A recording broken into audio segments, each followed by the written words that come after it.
कौन? राधा वल्लभ श्री हरिवंश, राधा वल्लभ श्री हरिवंश। जय जय राधा वल्लभ गुरु हरिवंश, गुरु वृंदावन गुरु बन चंद्र। जय जय राधा वल्लभ श्री हरिवंश, श्री वृंदावन श्री बन चंद्र। जय जय राधा वल्लभ श्री हरिवंश, श्री वृंदावन श्री बन चंद्र। जय जय राधा वल्लभ गुरु हरिवंश, गुरु वृंदावन गुरु बन चंद्र। ओम श्री परमात्मने नमः। श्री गणेशाय नमः। ज्ञानी भक्त। भगवत भक्त चार प्रकार के होते हैं। एक तो आप्तकाम, आत्माराम, परम निष्काम, तत्वविद, ब्रह्मनिष्ठ, परमात्मा रहस्य ज्ञानी, जिसको इंद्र तथा ब्रह्मपद प्रयत्न के संपूर्ण वैभव की रंच मात्र भी चाह नहीं होती। वे योगेंद्र मुनिंद्र अमलात्मा परमहंस बिना किसी प्रयोजन के सर्वैश्वर्यपूर्ण मधुरतम लीला बिहारी भगवान के अव्यावृत भजन में लगे रहते हैं। यद्यपि वे पूर्ण काम आत्माराम पर ब्रह्म में परिनिष्ठित है, भजन करने की उन्हें कोई आवश्यकता नहीं है। तथापि वे ब्रह्मानंद का अनुभव करने वाले मुनिजन दिव्य शुद्ध नित्य चिन्मय भगवत स्वरूप के सामने आते ही क्षुब्ध हो उठते हैं और उनके मरे हुए मन भी जीवित होकर इस स्वरूप की एक एक वस्तु पर मुग्ध हो जाते हैं। इंद्रियों के विषय रूप रस गंध शब्द स्पर्श से मुमुक्षु अवस्थाओं में चित्त उपरत हो जाता है और भजन करना उनका स्वभाव ही बन जाता है। कमल नयन घनश्याम के विधु बिंदित के बदनार बिंद पर अति मृदुल मंद मुस्कान एवं उनके अति मनोहर नयन युगल के कमनीय कृपा कटाक्ष एवं इसी प्रकार प्रभु के अनन्य श्री अंगों का अवलोकन कर नाम रूपांतक दृश्य प्रपंच से उपरत चित्त वाले योगेंद्र मुनिंद्र भी लट्टू हो जाते हैं। एक बार दिव्य वैकुंठ लोक में श्री महाविष्णु के समीप नित्य आत्मनिष्ठ सनकादि ऋषि पधारे। ज्यों ही वे भगवान के सामने पहुँचे और उनके स्वरूप को देखा कि मुग्ध हो गए। भगवान की सुंदरता देखते देखते उनके नेत्र किसी प्रकार तृप्त ही न होते थे। भगवान के सौंदर्य ने ही उन्हें मुग्ध कर दिया हो सो नहीं। प्रणाम करते समय कमल नयन श्री हरि के पाद पद पर पराग से मिली हुई तुलसी मंजरी की सुगंध वायु के द्वारा नासिका मार्ग से ज्यों ही मुनियों के अंतर में पहुंची कि उनका मन क्षुब्ध हो गया, उस सुगंध की ओर खिंच गया, उस पर मोहित हो गया और आनंद से उनको रोमांच हो आया। यही दशा श्री मद्रागवेंद्र श्री रामचंद्र जी का स्वरूप देखकर श्री जनक जी की हुई थी। मूर्ति मधुर मनोहर देखी भयउ विदेहु विशेषी। किसी प्रकार अपने को विवेक धैर्य से संभाला, परंतु पूछे बिना न रह गया। श्री विश्वामित्र जी के चरणों में प्रणाम किया और फिर गदगद वाणी से पूछने लगे, कहूँ नाथ सुंदर दो बालक, मणिकुल तिलक के नृपकुल पालक। ब्रह्म जो निगम नेति कही गावा, उभय भेष धरी की सोई आवा। सहज विराग रूप मनु मोरा, थकित होत जिमि चंद्र चकोरा। ताते प्रभु पूछहूँ सती भाऊ, कहूँ नाथ जनि करहु दुराऊ। इन्हीं बिलोकत अति अनुराग, बरबस ब्रह्म सुखी मन त्यागा। और भी देखिए, विवाह के समय जो दशा हुई, क्यों करे विनय विदेहु, क्यों विदेहु मूर्ति सांबरी। करी को मुँह विधिवत गांठी जोड़ी, होने लगी भांबरी इत्यादि। सारांश यह है कि भजन करना उनका स्वभाव ही बन जाता है। वे चाहते हैं कि कुछ समय भजन न करे, किंतु उनके रोकने पर भी उनका मन प्रभु की नखमणि चंद्रिका का चिंतन करने लगता है, प्रभु के त्रिभुवन पावन मंगलमय नाम का उच्चारण करने लगता है। एक गोपंगना लीला बिहारी त्रिभुवन कमनीय योगी जन दुर्लभ देव देव प्रतिष्ठित ऋषि महर्षि महापुरुष चिताकर्षक निखिल सौंदर्य मार्ध रसामृत सारभूत आनंद कंद बजेंद्र नंदन मदन मोहन श्री कृष्णचंद्र के विरहजन्य तृप्ताप से स्थापित होकर जमीन पर बेहोश पड़ी थी और एक दूसरी सखी उसके मुख पर गुलाब जल के छींटे देकर धीरे धीरे पंखा झेल रही थी। इतने में ही एक तीसरी सखी आई और जन मनहारी बांके बिहारी राधा रमन बाधा हरण नंद नंदन की चर्चा करने लगी। त्यों ही दूसरी बोली, हे सखी, उनकी चर्चा इस समय न छेड़। यदि अपनी प्रिय सखी को इस समय विश्राम लेने देना चाहती है तो उनकी चर्चा भूल कर भी मत चला। कोई और चर्चा चलाकर माधव को इस समय भुला दे। कैसी विचित्र दशा है। कोई तो इस आधि व्याधि पुण्य शोक ताप संकुल जन्म मृत्यु संकीर्ण आर्तनाद के उद्भव स्थान मृत्यु के लीला क्षेत्र पाप विधि संसार का विस्मरण कर भगवत दर्श का आस्वादन करना अथवा प्रभु का स्मरण करना चाहते हैं, पर ऐसा होता नहीं। और ये महाभागा गोपंगना नंद नंदन का किसी तरह विस्मरण करना चाहती है, पर ऐसा होता नहीं। इसी तरह ज्ञानी भी कई तरह के होते हैं। एक तो जर भरत के समान जंगल में उन्मत्त प्रेम विभोर होकर इधर उधर फिरने वाले लोक संग्रही भी आत्माराम आप्त काम होते हैं, परंतु भगवान की प्रेरणा से धर्म संस्थापन में लगे रहते हैं। व्यास परम ज्ञानी होते हुए भी पुराणों के निर्माण में, शंकराचार्य परम ज्ञानी होते हुए भी बुद्धों के खंडन में लगे रहते थे। लोक संग्रही के सामने कठिनाइयां भी आती है, क्योंकि संसार कुत्ते की पूंछ के समान है। कुत्ते की पूंछ को कितना ही घी तेल लगाकर बांस की नली में डालकर सीधा रखो, किंतु ज्यों ही बांस की नली से निकली त्यों ही फिर टेढ़ी की टेढ़ी। इसलिए ऐसे ज्ञानियों को पदे पदे भगवान का सहारा लेना पड़ता है। जिज्ञासु भक्त दूसरे प्रकार के भक्त होते हैं। जिज्ञासु पूर्ण विरक्त रमा बिलासु राम अनुरागी तजत बमन जिमी जर बर भागी। उत्तमोत्तम पदार्थों को खाकर बमन कर देते तो उस ओर देखने तक को जी नहीं चाहता। ठीक वैसे ही इन जिज्ञासुओं को इंद्र महेंद्र एवं ब्रह्म पद पर्यंत के समस्त वैभव विश्ववत बमनवत प्रतीत होते हैं।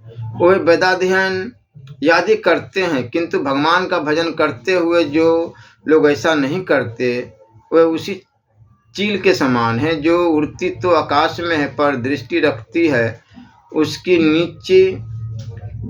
ये लोग भी उड़ते तो शास्त्रों पर है पर दृष्टि रहती है संसार पर। लक्ष्य रहता है क्षुद्र विषय के सुखों की प्राप्ति करना। अस्तु जो लोग विवेक और ज्ञान के साथ भगवत प्राप्ति को लक्ष्य बनाकर ग्रंथों का अध्ययन नहीं करते, उनके लिए ग्रंथी का ही काम करते हैं। ऐसे लोग भगवत साक्षात्कार नहीं कर सकते। आर्त भक्त जो है तीसरे प्रकार के भक्त है। आर्त गजेंद्र द्रौपदी की तरह पीड़ित सताए गए हैं। अर्थार्थी भक्त चौथे भक्त है। अर्थार्थी विभीषण की तरह। जिस समय विभीषण सर्व सौंदर्यधार अखंडानंद भंडार परम सुख समुज्ज्वल अति सुंदर चिर मधुर रसमय भगवान के पास आए, उस समय उन्होंने कहा, उर कछु प्रथम वासना रही प्रभु पद प्रीति सरित सो बही। फिर तत्क्षण कहने लगे कि अब कृपाल निज भक्ति पावनी देहु सदा शिव मन भवा भावनी। इनमें एक भक्त ऐसे होते हैं जो ज्ञान भी प्राप्त करना चाहते हैं, धन भी प्राप्त करना चाहते हैं और विपत्ति निवारण भी करना चाहते हैं। यद्यपि ज्ञान प्राप्त करने, धन प्राप्त करने और विपत्ति निवारण करने का साधन उनके पास है, तथापि वे भगवान का भजन नहीं छोड़ते। जो अस्त्र बल, बाहुबल, बुद्धि बल, घमंड में आकर भगवान को भूल जाते हैं, उनका मनोरथ मरुभूमि की नदियों की तरह बीच में ही सूख जाता है। सिद्धि साफल्य मिलना तो दूर रहा। इसलिए अर्जुन जिस समय कृष्णचंद्र की पटरानियों को लेकर लौट रहे थे, उस समय आभीरों ने उनको बांस के कंडों से पीट कर पटरानियों को छीन लिया। वही शक्तिमान अर्जुन और वही गांडीव धनुष, किंतु एक श्री कृष्ण के बिना उनके सारे साधन बेकार हो गए। अस्तु कोई कितना ही शक्ति संपन्न क्यों न हो, भगवत चरणों का सहारा लेते हुए ही उसे चलना चाहिए। कुछ लोग ऐसे भी होते हैं जो चाहते तो सब कुछ है पर साधन एक भी नहीं। ऐसे लोगों को भी निराश न होना चाहिए। शास्त्रों ने उनको भी आश्वासन दे रखा है। सुनेरी मैंने निर्बल के बलराम, निष्काम अनन्य भक्त नरसिंह जी की तरह जो साधन विहीन है, दीन दुनिया का, जिन्हें कुछ भी भरोसा नहीं, केवल भगवान का सहारा। ऐसे भक्तों को भगवान ऐसा प्रसन्न करते हैं कि वे निहाल हो जाते हैं। ऐसे भी भक्त होते हैं जो चाहते हैं सब कुछ है पर साधन कुछ नहीं है और साथ ही भगवान पर विश्वास भी नहीं। ऐसे लोगों के लिए भी शास्त्रों में निराशा का ही शब्द नहीं है। उनके लिए शास्त्र कहते हैं कि भगवान को पुकारो, हे अशरण शरण, हे अनाथ के नाथ, हे अकारण करुण, हे करुणा वर्णालय, हे प्रभु मैं आपको नहीं जानता, अपने को नहीं जानता, आपके और अपने संबंध को नहीं जानता। माया ठगी ने मुझे खूब ठगा, मैं उन्मादी बन बैठा। तरंग कटक मुकुट कुंडल घटाकाश जैसे घमंड करे कि मेरे अतिरिक्त जल नाम की कोई वस्तु नहीं, स्वर्ण नाम की कोई वस्तु नहीं और महाकाश नाम की कोई वस्तु ही नहीं है। ठीक इसी प्रकार भगवान मैं इतना उन्मादी बन बैठा कि कहने लगा ईश्वर नाम की कोई वस्तु नहीं। हे नाथ, अब आप ही कृपा करें कि मैं भाव कुभाव जिस किसी तरह से भी आपको पुकारूं। इत्यादि इत्यादि शास्त्र वचनों में योग भ्रष्ट की चर्चा आती है कि अर्जुन जी ने प्रश्न किया है कि अर्थात जो ब्रह्म के मार्ग में प्रतिष्ठित नहीं हो सका, योग सिद्धि बिना प्राप्त किए ही मर गया, उसकी क्या गति होती है। यहाँ यही अभिप्राय है कि जो लोग कर्म संन्यास करके कर्म मार्ग को छोड़ चुके और ब्रह्म साक्षात्कार साधन श्रवणादि में लगे हुए हैं, मरकर छिन्न बादल के समान नष्ट होते हैं या किसी तरह उनकी भी सदगति होती। भगवान ने कहा, पार्थ निवह नामुत्र विनाशास्य विदिते, पार्थ इस लोक परलोक कहीं भी उसका विनाश नहीं होता, न ही कल्याण कृत दुर्गति तात गच्छति। हे तात, कल्याण के लिए प्रयत्न करने वाला कोई प्राणी दुर्गति को नहीं प्राप्त होता। उनमें उच्च कोटि के अधिकारी लोग जो तो जन्म जन्मांतर में पवित्र अध्यात्मनिष्ठ योगियों के कुल में जन्म ग्रहण करते हैं और वहाँ पूर्वाभ्यासवत पुनः योगाभ्यास में लगकर शीघ्र ही सिद्धि को प्राप्त कर लेते। कोई पवित्र श्रीमानों के यहाँ जन्म ग्रहण कर धर्मानुष्ठान तथा सत्संगति गति करके पुनः उच्च गति को प्राप्त होते हैं। सारांश यही है कि जो कर्मादि का सहारा छोड़कर योग या ज्ञान के अभ्यास में तल्लीन हो गए और पूर्ण सिद्धि या तत्व साक्षात्कार से पहले ही मृत्यु हो गए, वे भी नष्ट नहीं होते किंतु वे भी अच्छी ही गति को प्राप्त होते। कुछ लोगों का कहना है कि इतना ही नहीं किंतु योग भ्रष्ट का यह भी अर्थ है कि जो योग मार्ग से भ्रष्ट हो गया अर्थात कामादि दोषों से अभिभूत होकर माइक प्रपंचों में फंस गया, उसी की छिन्ना भरबत नष्ट होने की संभावना हो सकती है। जो सदाचारी एवं नियत मानस होकर सर्वनादि में लगा रहता है, वह तो एक प्रकार के बड़े दिव्य पुण्य में ही लगा रहता है। श्रद्धापूर्वक वेदांत श्रवण से प्रतिदिन 80 पुण्य शास्त्रों में कहा गया है कि अनेक जन्मों के अभ्यास से ही संसिद्धि प्राप्ति होती है। यही गीता का अभिप्राय है। अर्जुन के प्रश्न से भी यही मालूम होता है कि यह विकर्म निमित्त योग भ्रष्ट को लेकर ही प्रश्न उठा है। शास्त्रों ने यही कहा है कि जो प्राणी स्वधर्म को छोड़कर भगवान को भजने लगा, अपक्व होने के कारण कंथचित यदि वह गिर जाए तो भी किसी न किसी तरह उसका कल्याण ही हो ही जाता है। परंतु जो भगवान का स्मरण न करके कर्मानुष्ठान में ही लगा रहता है, वह तो कोई भी परमार्थ लाभ नहीं कर सकता। इसी तरह यह भी कहा गया है कि सर्वत्यागी भगवत परायण पुरुष से यदि कोई विकर्म हो जाए तो भी भगवत स्मृति परंपरा से उसकी निवृत्ति हो जाती है।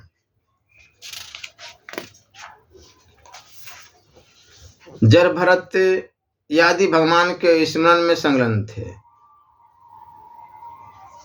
दुर्वेश उन्हें मृग शावक में राग हो गया, इसी कारण वे जन्मांतर में मृग हो गए। तथापि भगवत स्मरण के प्रभाव से तत्व साक्षात्कार संपन्न होकर अंत में सदगति के ही भागी हुए। इसी तरह पद्म पुराण में एक भद्रतनु नामक व्यक्ति की कथा आती है। वह यद्यपि जन्मांतर का परम तपस्वी और भगवत परायण था, तथापि किसी दुर्दैव के योग से वेश्यागामी हो गया। एक दिन उसके पिता का श्राद्ध था। उसकी साध्वी धर्मपत्नी ने कहा कि आज आप अवश्य नियम से रहे, क्योंकि पिता का श्राद्ध है। परंतु उससे न रहा गया और वह रात्रि के समय वेश्या के पास जा पहुंचा और अपने उत्कट प्रेम की कथा कह सुनाई। वेश्या ने खिन्न होकर उसे बहुत ही तिरस्कृत किया और कहा कि जब आप इतनी नीच प्रकृति के हैं कि अपने पिता के लिए भी साधारण सा नियम पालन नहीं कर सकते, तो हमारे लिए आप क्या कर सकते हैं? आप चले जाइए। वेश्या के इन वचनों को सुनकर भद्रतनु को ग्लानि हुई और वह उसे गुरु मानकर वहां से चल पड़ा। महात्मा मार्कंडेय वहीं तप कर रहे थे। उनसे जाकर उसने अपनी सारी सत्य स्थिति कही। महात्मा ने कहा, अब घबराओ नहीं, तुम्हारा कल्याण होने ही वाला है। मुझे तो समय नहीं है, तुम यहाँ से समीप ही महात्मा दांत रहते हैं, उनके पास चले जाओ। वह गया और महात्मा से अपनी स्थिति बतलाई। महात्मा ने उससे भगवान की उपासना बतलाई। वह बड़ी तत्परता से भगवान की उपासना में लग गया। बहुत ही थोड़े दिनों में भगवान प्रत्यक्ष हुए और प्रसन्न होकर उन्होंने उसके सब पापों को नष्ट कर दिया और उसे अपना मित्र बना लिया। फिर भी उससे दिनों दिन दुर्बल होते देखकर भगवान ने कहा, मित्र तुम दिनों दिन दुर्बल क्यों हो रहे हो? देखो तुम हमारे मित्र होकर फिर चिंतित क्यों हो? उसने कहा, भगवान मुझे हर समय डर लगा रहता है कि मुझसे कहीं कोई ऐसा अपराध न बन जाए कि प्रभु के मैत्री से मैं वंचित हो जाऊं। भगवान ने कहा, मित्र मेरी मैत्री ऐसी चंचल नहीं होती। मैं जिससे मैत्री जोड़ता हूँ उससे अटल मैत्री रखता हूँ। अतः तुम निश्चिंत रहो और खूब निश्चिंता के साथ भूषण भसन अलंकार से विभूषित सुसज्जित एवं अलंकृत होकर रहो। यहाँ तक कि तुम्हें मैं अपने समान ही पीताम्बर कटक मुकुट कुंडल आदि प्रदान करता हूँ। तुम सर्वथा निश्चिंत होकर मेरे समान ही रहा करो। उसने प्रभु की आज्ञा शिरोधार्य की और प्रसन्नता के साथ रहने लगा। अधिक साजबाज के साथ रहने देखकर गुरु ने एक दिन कहा कि भाई तुम कैसे हो गए? क्या फिर अपने पूर्व रूप पर ही आ गए? उसने कहा, गुरुदेव आपने जिसका भजन बतलाया है यह सब उसी के आदेशानुसार हो रहा है। गुरुदेव को आश्चर्य हुआ कि मैं तो सहस्त्रों वर्षों से तप कर रहा हूँ, मुझे भगवान के दर्शन तक न हुए। इसे इतनी शीघ्रता से भगवान कैसे मिल गए? दांत ने कहा, अच्छा हमें भी मिलाओ। भद्रतनु ने कहा, बहुत अच्छा। भगवान से मिलते ही उसने कहा, भगवान अब तो हमारे गुरुदेव से भी आपको मिलना पड़ेगा। भगवान ने कहा, मित्र, तुमने जन्मांतरों में मेरी प्राप्ति के लिए बड़ी तपस्या की थी। केवल इतना काम प्रतिबंध ही अवशिष्ट था, उसके मिटते ही मैं शीघ्र ही तुम्हें मिल गया। परंतु तुम्हारे गुरुदेव को तो अभी बहुत जन्मों तक तपस्या करनी पड़ेगी। भद्रतनु ने कहा, भगवान, आपको मेरी प्रसन्नता के लिए यह कार्य तो करना ही पड़ेगा।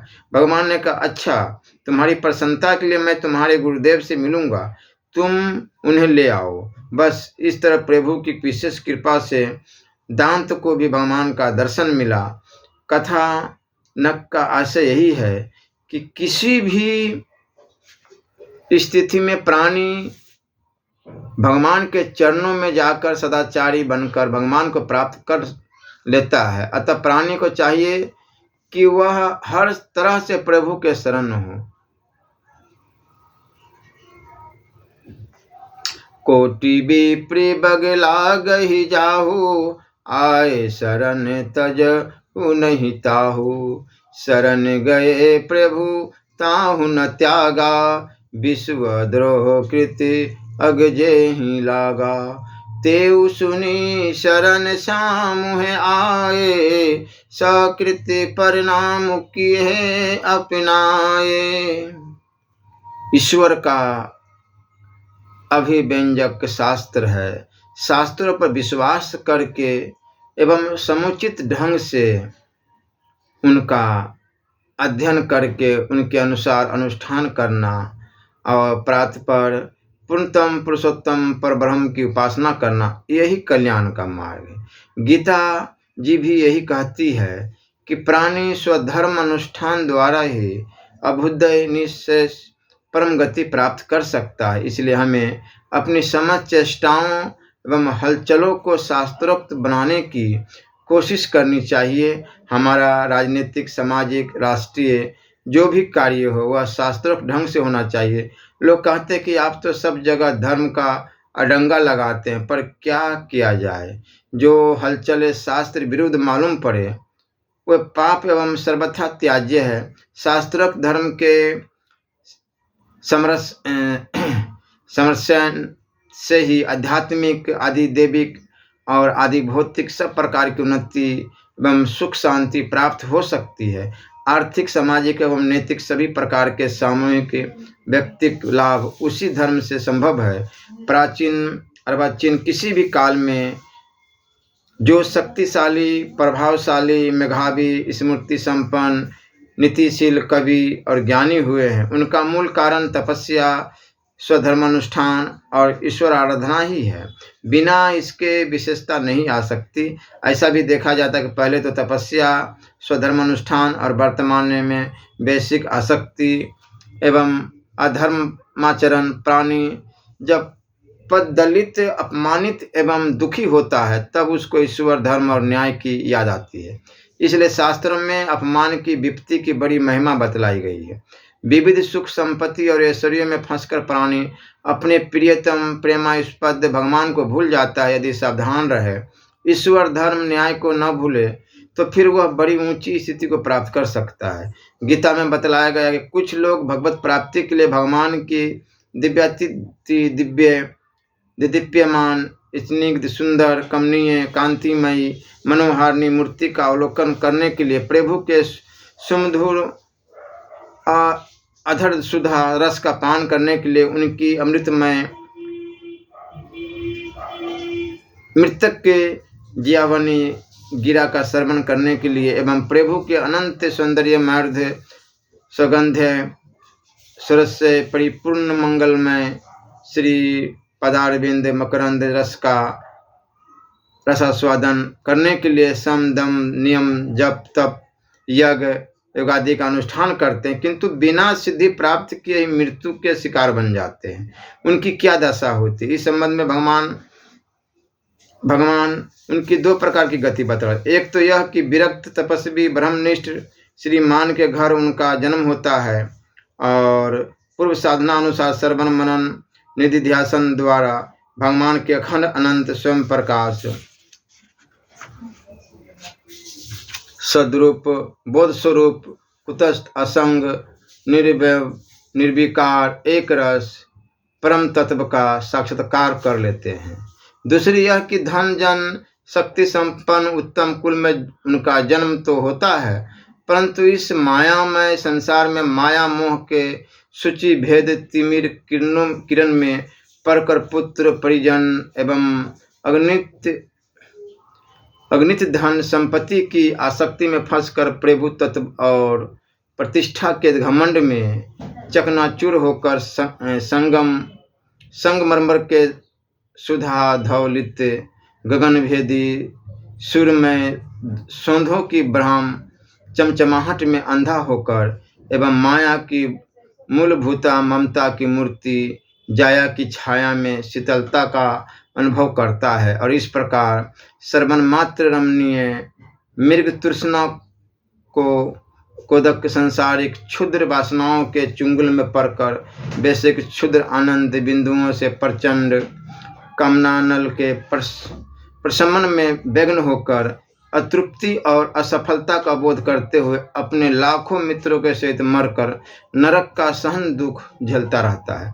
शास्त्र पर विश्वास करके यदि हम स्वधर्म अनुष्ठान करें तो ऐसा कोई भी दुर्घट पदार्थ नहीं जिसे हम प्राप्त न कर सके। इस समय राष्ट्र उद्धार का मुख्य प्रश्न सामने उपस्थित है। उसके लिए यदि हम कुछ नहीं कर सकते तो ईश्वर आराधना कर ही सकते हैं, जबकि इस समय हमारे पास अस्त्र बल नहीं, शस्त्र बल नहीं, बाहुबल नहीं, संगठन बल नहीं, बुद्धि बल नहीं। ऐसी परिस्थिति में तर्क वितर्कों को दूर फेंक कर दत्तचित्त होकर सबको ईश्वर आराधना करना चाहिए। हम यह नहीं कह सकते कि अन्य साधनों का उपयोग न किया जाए, किंतु जब अन्य साधन पास में नहीं तब आखिर क्या ही किया जा सकता है। साथ ही बात यह है कि यह सबसे हो भी नहीं सकता। घर में आग लगी हो और हम मंदिर में बैठकर माला फेरे, दुर्गा पाठ करें, यह सबसे नहीं हो सकता। हो भी सकता है, पर इसके लिए अटल विश्वास की आवश्यकता है। पुरुषोत्तम परब्रह्म सर्वांतर आत्माराम भगवान में पूर्ण विश्वास वाला व्यक्ति ही ऐसा कर सकता है। भगवान उसकी सहायता अवश्य करते हैं, पर साधारण स्थिति वालों के लिए तो मामुन स्मर युद्धम का ही मार्ग सर्वोत्तम जान पड़ता है। हाँ, कुछ लोग ऐसे होते हैं जो भगवान को ही अनन्य गति समझते हैं। भगवत पाद पंकज में उनका मनोमिलिंद अहर्निश से आसक्त रहता है। वही प्रभु के भरोसे अनन्य निश्चिंत रहते हैं, जो दशा पुत्र बंसला माँ के उत्संगलित शिशु की ही है। वही दशा भगवत पाद रविंद्र अनुरागियों की भी है, और वही घर में आग लगने पर भी निश्चिंत होकर माला लेकर बैठ सकते हैं। भक्त बंसल भगवान अपने ऐसे विश्वासी भक्तों का योगक्षेम स्वयं वहन करते हैं। तभी तो भगवान किसी के घर पानी भरते और किसी का छप्पर छवाते देखे गए हैं। करे ही क्या, ठहरे तो भक्त भावना पराधीन ही ना। यदि हम साधन संपन्न हो तो भी भगवान से विमुख न होकर ही हमें प्रयत्न करना चाहिए, क्योंकि राम विमुख संपत्ति प्रभुताई, जाई रही पाई बिनु पाई। जिस सरिता का कोई उद्गम स्थान नहीं, वह शीघ्र ही सूख जाती है। इसलिए यदि चाहते हो कि हमारी अस्थायी उन्नति हो, साम्राज्य स्वराज्य आदि मिले, लौकिक अभ्युदय हो और साथ ही अनंत कोटि ब्रह्मांड नायक भगवान भी मिले, तो हमें भगवत चरणों का सहारा लेना पड़ेगा, भगवत भक्त बनना ही पड़ेगा। इसलिए हर समय नाम जप अवश्य करना चाहिए। श्री राधा वल्लभ लाल की जय।